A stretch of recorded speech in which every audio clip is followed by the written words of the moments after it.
Today was one of those pristine winter days. As I look outside, I see these big chunky snowflakes falling from the sky.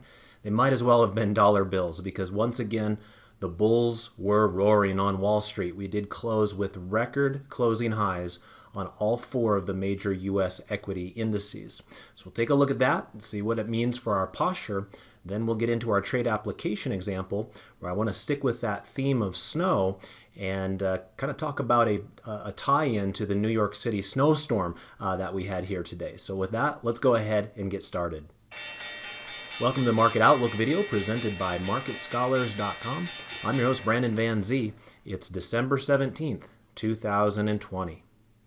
First of all, if you're new, welcome aboard. Remember to go over to YouTube, click subscribe on our channel, then go down to our description area to sign up for our email distribution list.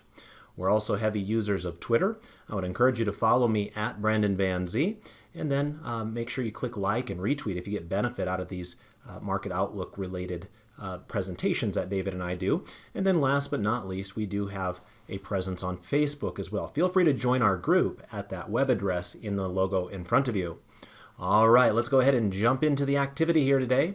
And as you can see, I've got chart 4B pulled up here in front of us, so we can look at all four of these charts right next to one another. And as you can see, it is very bullish sentiment once again. We had the S&P 500 up 0.58% today, Dow Jones up 0.49% today, the NASDAQ Composite up 0.48%, and then, stop me if you've heard this before, but the Russell 2000, once again the leader of the market here today, up 1.3%. Wow. The small caps have just been absolutely ripping. In fact, that was a big part of our conversation yesterday in my factor-based swing trading class, talking about how the small caps have actually doubled from their lows just earlier this year. So quite a run for the small caps and really all stocks here today.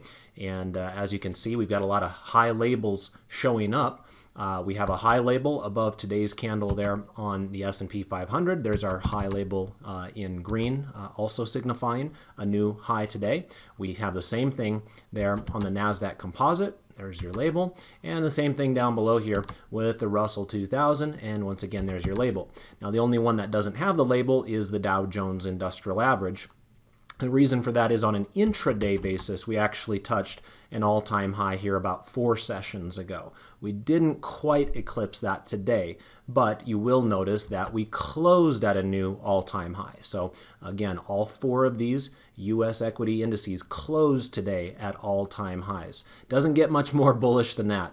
We've had some stellar returns here, of course, over the long term as well. So we're counting our blessings as investors and traders, knowing that the economy obviously has struggled in comparison to the way that we've been treated as investors. So we should feel grateful for that. But naturally, all eyes are on the potential stimulus package that gets bandied about. And there's a fairly strong sense by Wall Street right now that there will be a stimulus package announced and approved here in the very short term. And so I think that is causing a little bit of that positive vibration there for stock participants here today, with the hopes that those stimulus checks get spent nearly as quickly as they are received and get pumped into our economy, thus helping support some of the earnings growth and other economic drivers that are out there. Now, naturally, I've got the same story here that I've been sharing with you for the last several times I've done this presentation, but just in case somebody's brand new popping in, we got to run through the information anyway. But point is, we've got bullish postures across the board, not only bullish but strongly bullish postures, and that has not changed recently. In fact, we've had a bullish posture on something like the the Russell 2000 here since the first week of November, and we've stayed bullish this entire run here, despite a lot of naysayers along the way. Remember, and you know, we all fall into that trap, like, hey, that stock can't possibly go higher, right? We've been talking a lot about Chewy here recently as just one example, and that stock has just gone vertical here recently. Who would have thought that, you know, pet food delivery would be what the market would become enamored with? But that's the world we're in right now. We're in a world where stocks like DoorDash and Airbnb double on their IPOs. We are seeing some really crazy things going on right now, but it all comes back to animal spirits are alive and well. The trends are strong, which is again confirmed by our green lines here on the market forecast technical indicator, all of them sitting in the upper reversal zone, telling us that we have strongly bullish posture. So again, no surprise there, our posture stays strongly bullish. In terms of whether we have gone a little bit too far too fast, the other good news is we don't have any overbought cluster signals. Sometimes that does occur, and that might slow things down, and that's not a roadblock for us right now. We are also in a seasonally strong time of year, as we remind you regularly during these presentations. And so we have a lot of things in the corner of the bulls right now working to our advantage, and I hope you guys are making some good money out there as investors as well. All right, let's go ahead and take a look at our next chart setup, and that'll be our 3 green arrows chart setup.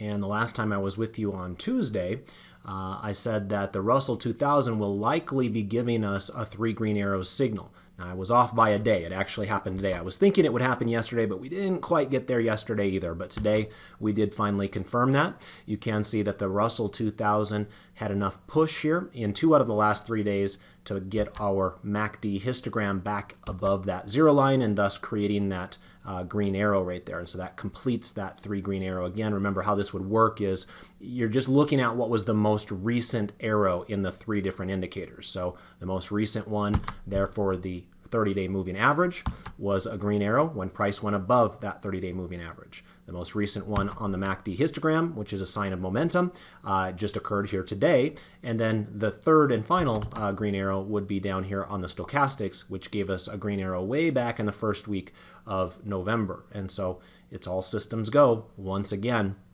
for not only the Russell 2000, but you'll notice we had the same thing happen on the NASDAQ composite today. Those tech stocks have really been roaring back here once again recently, and we've seen some really strong performers. We own about 7 tech stocks in my top-down trend trading class, and that portfolio hit yet another all-time high here today, and much of that is on the backs of the success of some of those tech stocks.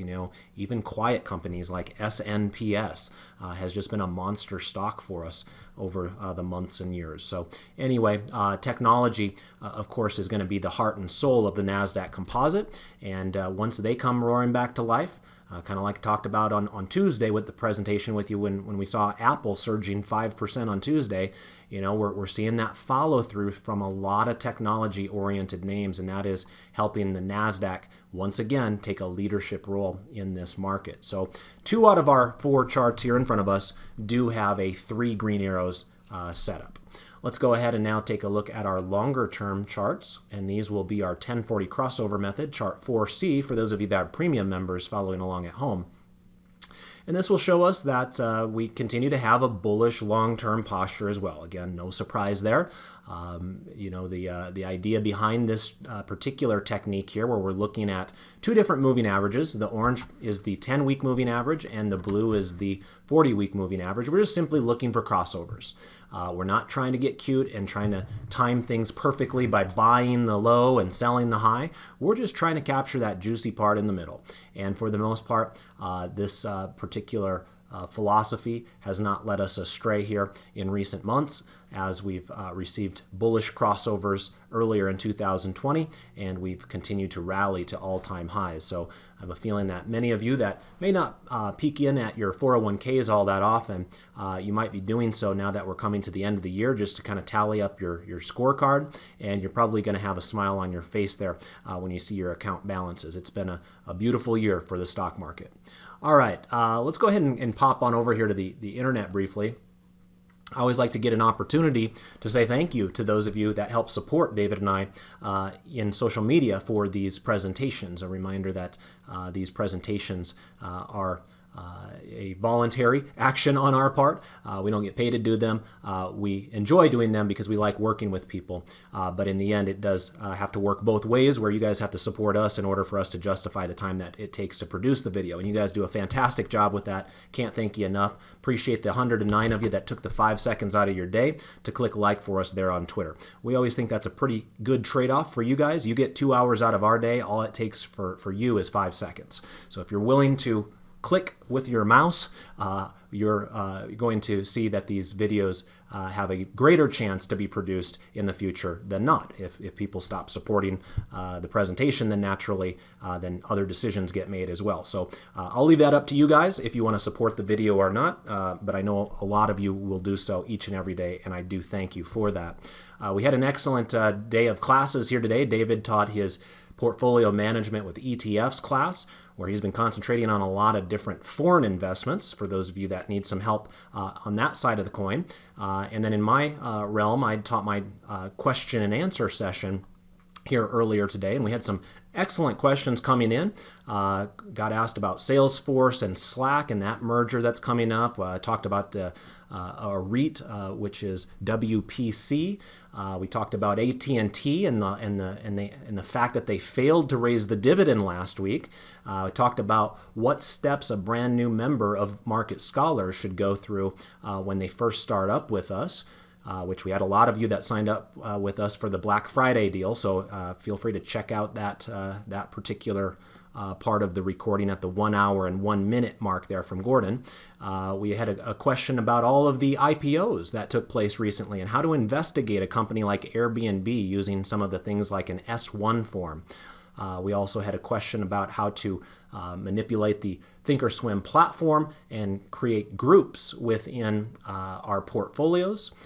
We also had a question on how to look for some global industry classification data using something like CBOE on the internet and some of the resources that I use for that.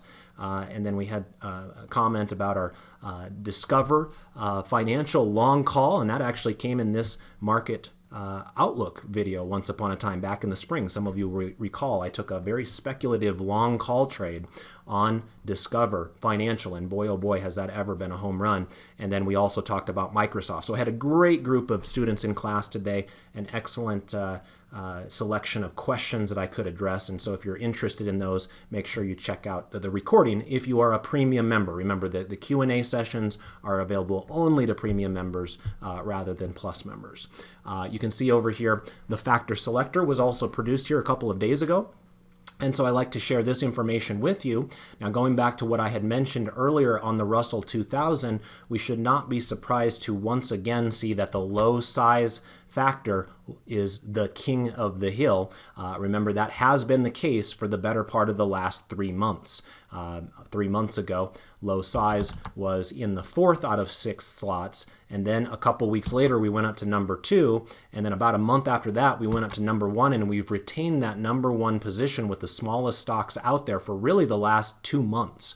So for people that are finally waking up today to the fact that the low size category is strong, we've been all over that storyline for the last 2 months here in my classes. So anyway, that continues to be the case, and we did see a little bit of a surge there in the momentum category as well, which I certainly appreciate considering my Monday top-down trend trading class kind of focuses on that momentum category itself. All right, let's get back on track with the Thinkorswim charts now. And I want to do some 12 grid analysis. Let's go ahead and do chart 5A here, the asset class 12 grid. And a reminder, during this Christmas / Hanukkah / holiday season where green and red is so prevalent, we use green and red quite naturally with our charts to make the visuals a little bit more easy to interpret. So a reminder that when you see green on these charts, that means that those charts are considered to have a bullish posture according to the market forecast technical indicator. And when you see the red background colors, that tells us that we have a bearish posture according to the market forecast technical indicator. So as you can see on this first set of 12 grids here on chart 5A, for those of you that are premium members following along at home, you can see that we've got 2 red charts in the lower left-hand corner, and that's your long-term U.S. Treasuries and your U.S. dollar. Now, with the U.S. Treasuries, we don't mind that one bit. Remember that we actually have a bearish trade on long-term U.S. Treasuries right now for this presentation. In fact, I think they're going to roll off our books tomorrow, and that is a reminder that tomorrow is options expiration for the month of December. In fact, I think there's maybe some dividend risk with SPY and a few of those other ETFs that you're going to want to be on the lookout for there as well. But don't fall asleep on this market. Remember to tighten up your portfolios tomorrow, and don't go into the weekend with a bunch of trades in the money if that's not what your intention is. But anyway, TLT continues to show us that the path of least resistance is for bond prices to go lower and for the bond yields to go higher. And that has been a common theme for the last 3 months. That's nothing that is new for us. It's something that we have identified a long time ago and continues to be the case. Now, one kind of interesting side comment about that I just thought of here a second ago is I had just got off Twitter not too long ago, and I wanted to show you right here that it's kind of an interesting scenario we find ourselves in. More than half of the dividend-paying stocks in the U.S. and Europe currently offer dividend yields higher than their own corporate bond yields. I kind of joke that not that we needed an extra excuse to favor dividend stocks, but I'll take it nonetheless. But it is pretty interesting to consider, right? There's this thought process out there that the equity markets are overvalued, and you can definitely make that case. I'm not saying that they're not, but there's another school of thought that you always have to make trade-offs as an investor, and you have a choice of what you want to do with your money. Do you want to put it into gold? Do you want to put it into real estate? Do you want to put it into Bitcoin? Do you want to put it into stocks? Do you want to put it into bonds? And if you're looking for income, at this moment in time, you could look at a stock that has, let's say, a 3% dividend yield on its common stock, but is only yielding, let's say, 2.3% on its corporate bonds. And what direction would you want to go as an investor? Now, I know my answer. Then again, I do have a long time period. I'm not going to be retired for a couple of years or a couple of decades in all likelihood. And so my time horizon is long enough where I would prefer stocks. I like the upside potential of stocks, fully well knowing that they're going to come with additional risk beyond what a corporate bond would have. But if you are somebody that is looking and starved for income in this marketplace, it is an interesting scenario that we find ourselves in right now. Stocks offer greater upside potential, at least that's what history has suggested if you're focusing on high quality stocks. And they also offer, in many cases, more than half the cases here, higher income at these levels than bonds do of the exact same companies. So anyway, it is a very interesting environment we find ourselves in. With the US dollar, that's another story that we've been all over during these presentations. Weakness after weakness after weakness after weakness. And remember, that helps fuel the fire for a lot of other categories out there. I mentioned before that David has been focusing a lot on foreign countries in terms of his equity exposure in his ETF class, and it makes perfect sense. When the US dollar is struggling the way that it is, you're finding that these foreign markets are becoming slightly more attractive than US markets. Notice that EFA, which tracks the foreign developed stocks, was up 0.7% today. EEM, which tracks the emerging foreign stocks, was up 0.65% today. Both of them bettered the U.S. market of 0.56%. Not only today, but of course, that has been the case as well. Notice that the 3-month returns in the U.S. is about 11%. Slightly more than that is EFA, and slightly more than that is EEM. So again, sometimes we forget here in the United States, and I'm as guilty of it as anybody, we kind of put the blinders on, and we're very fortunate in the United States to have as many high quality companies as we do. But there are plenty of opportunities all across the globe. And, kind of like I mentioned on Tuesday with Baidu is just one random example of that. But there are plenty of foreign companies that are starting to perk up now that really haven't come to life all that often in the last decade, and therefore their future potential may be greater than what we've seen in the United States because we've kind of chewed into our returns. We've had a fantastic decade, whereas a lot of other countries around the globe have not, and therefore we might have an interesting risk-reward kind of trade-off there. Yes, perhaps we're taking on a bit more risk by going into the foreign markets, but they likely offer more attractive future returns than what we have here in the United States. Not a guarantee there, but just using history as a guide. Now, when you look at a lot of these other charts, things look beautiful out there. Look at this preferred stock chart. I mean, we don't talk about preferred stocks all that much, but even they're ramping to the upside. New multi-month highs there, closing near the highs here today once again. We see that oil has been on an absolute tear. Take a look at oil to the upside, yet another 1.28% move up today, continuing on with that strongly bullish theme that we have right there. And remember, a lot of times the high yield bond market, aka junk bonds, in this current environment we find ourselves in, will sometimes emulate what is happening with oil. And the reason for that is the area within the economy that struggled the most in recent years has been oil and gas companies. Those are the ones that are on the brink. Those are the ones that need to raise capital through the highest yielding sources like junk bonds. It's not that they want to, it's that they have to. And so you will find typically in this environment that junk bonds will hold up better than other bond types if oil is strong, and that is where we find ourselves right now. Now, worth noting is this chart to the left. I haven't been overly enthusiastic about gold recently because this has been kind of stuck in this downward trend, but today was an impressive showing, and I want to keep my eye on that. We were up over 1% on gold today, and that was enough to finally get us above that moving average. We did so back here as well, but just for 2 days, and then bam, right back to the downside.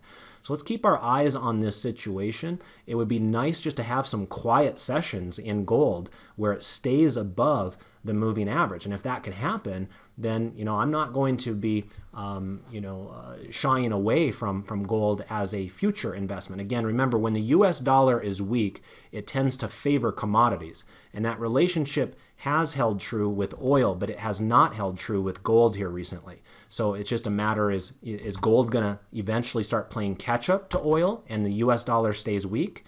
That's a possibility I'm willing to consider, right? It's important to keep an open mind in this business. So let's keep our eye on gold. It hasn't been a great place to be hanging out in the last 3 months, but today was an impressive showing right there. And then we also had a nice move out of real estate.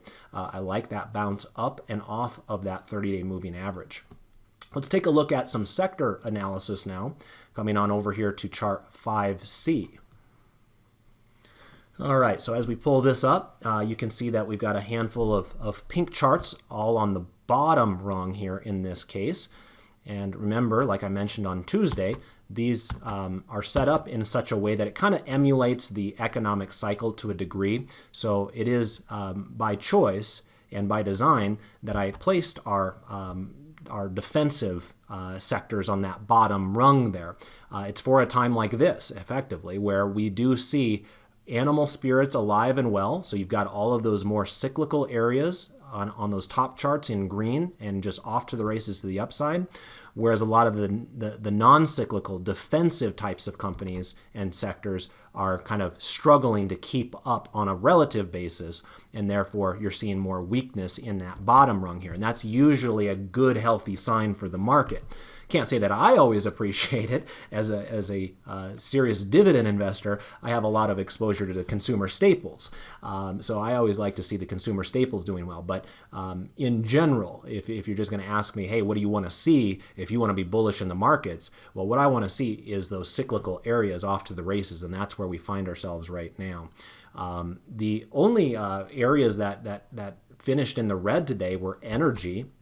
It was down about 0.5%, and then communications was down 0.25%. So a strong day here today. The only two that were down were just down modestly. And remember, some of that might be just simply profit taking. Those the communications and the energy space have been off to the races for the last month. So the fact that they had a give back day today and it was less than 1% is still saying that there's some resiliency in those charts that we're looking at there.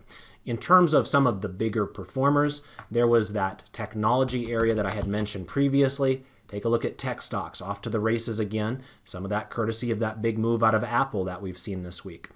We also saw a big move here out of materials. Materials was up over 1% here today, so it's good to see that. That has been one of the kind of three leading areas of the market from my sector selectors perspective.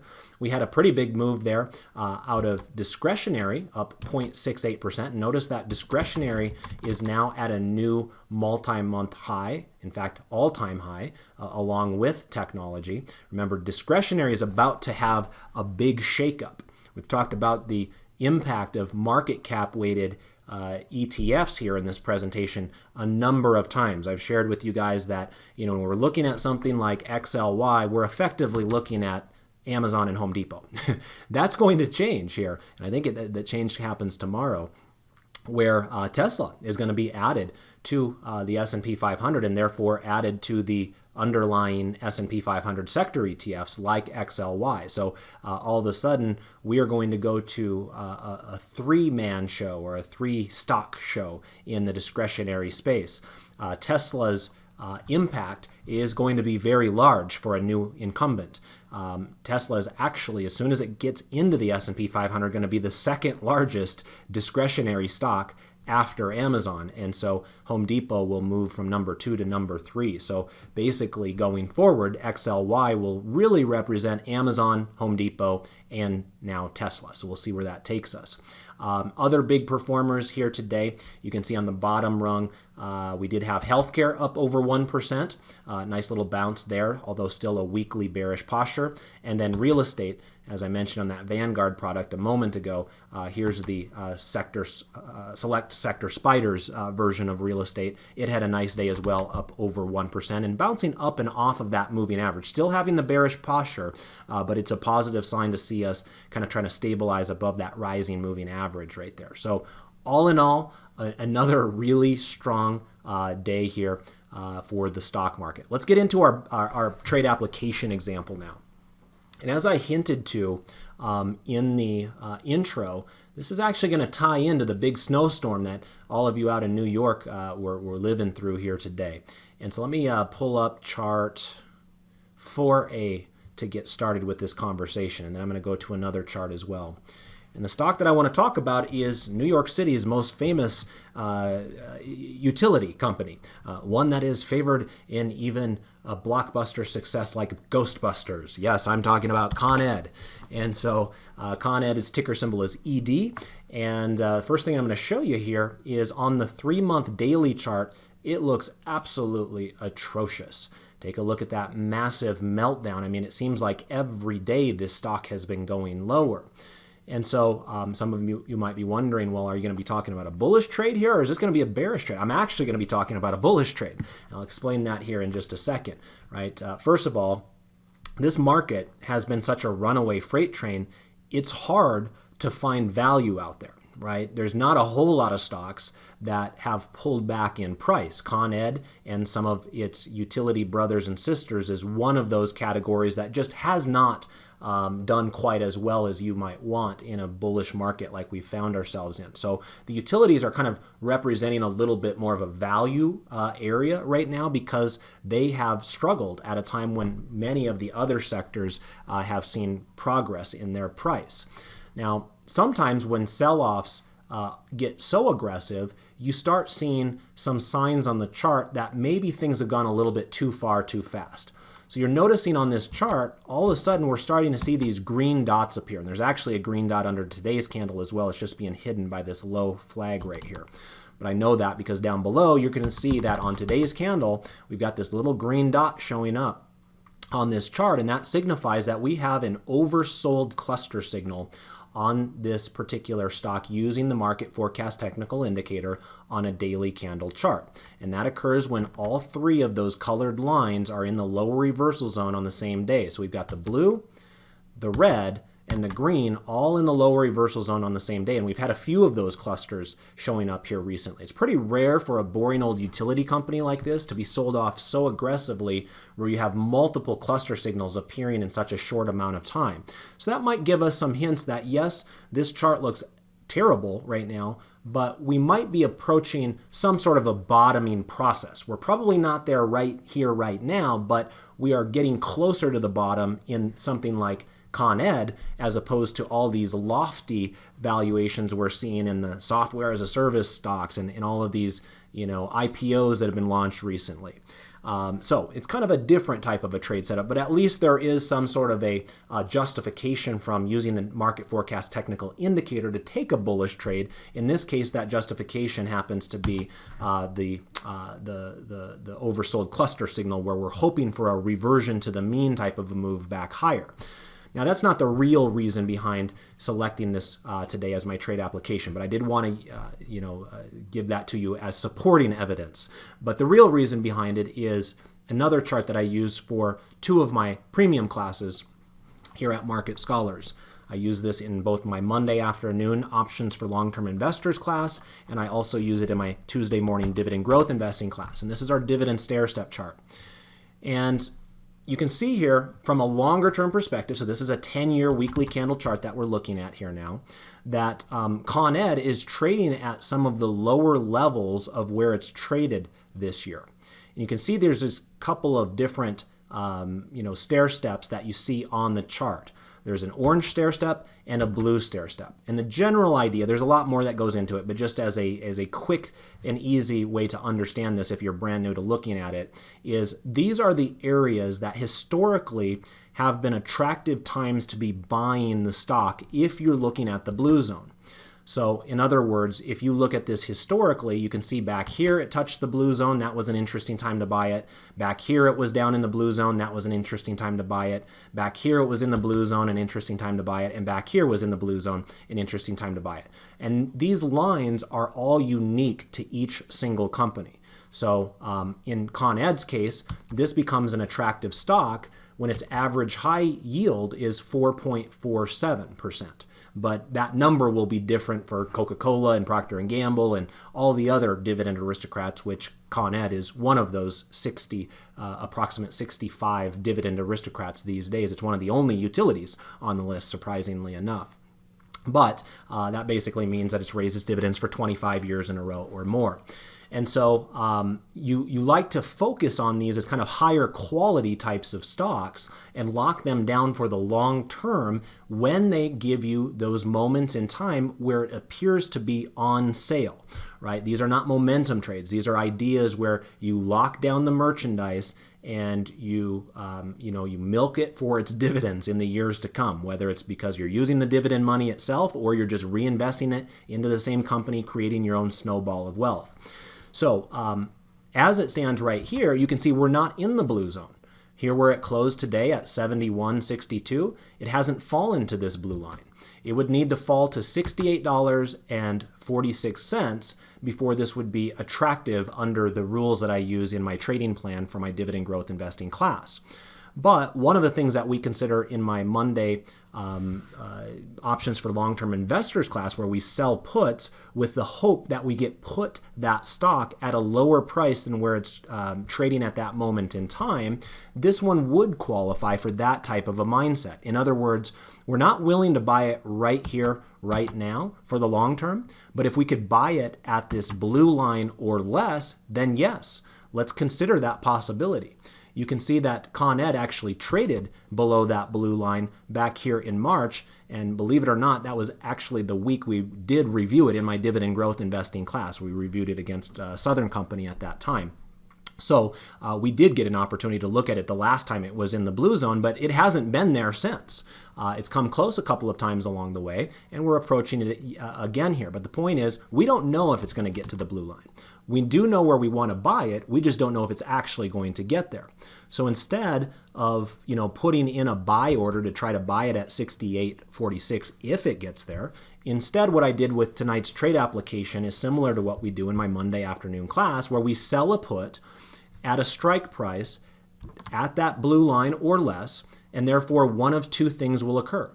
Either the stock continues to fall and it eventually goes down below 68, at which point we are on the hook for buying 100 shares, Or if the stock doesn't, and let's say it rebounds from here and goes back higher, at least we get that credit that we received when we sold that put to begin with. So it's kind of our partying gift for our willingness to take some sort of a bullish trade, even if it's not our ideal setup at this moment in time. So as always, I put that trade idea in the Telegram app for those of you that are premium members, so that way you get a chance to take a look at that trade before the market closes. Gives you a little bit of an information edge compared to the rest of the folks that just watched the free YouTube video later that night. So you can check that Telegram for my fill prices and things like that. But I will just tell you right now that the strike price that I chose was the $68 strike price.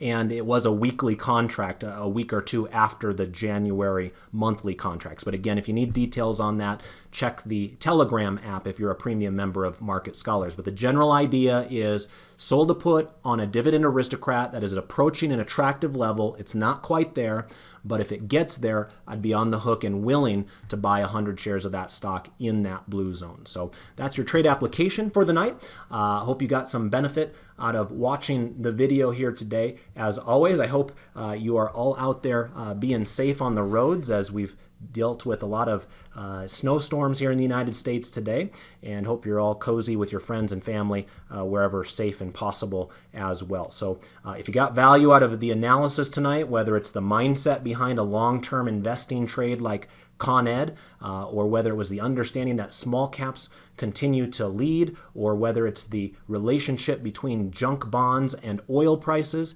however you get value out of these videos, if you get value, I just ask 5 seconds from you. And that 5 seconds is just simply to click like on Twitter for us. And that way it gives us the impression that you guys get value out of these videos and that we should continue to do them in the future. So with that, I want to wish you all the best of success with your trades and your investments. Goodbye for now.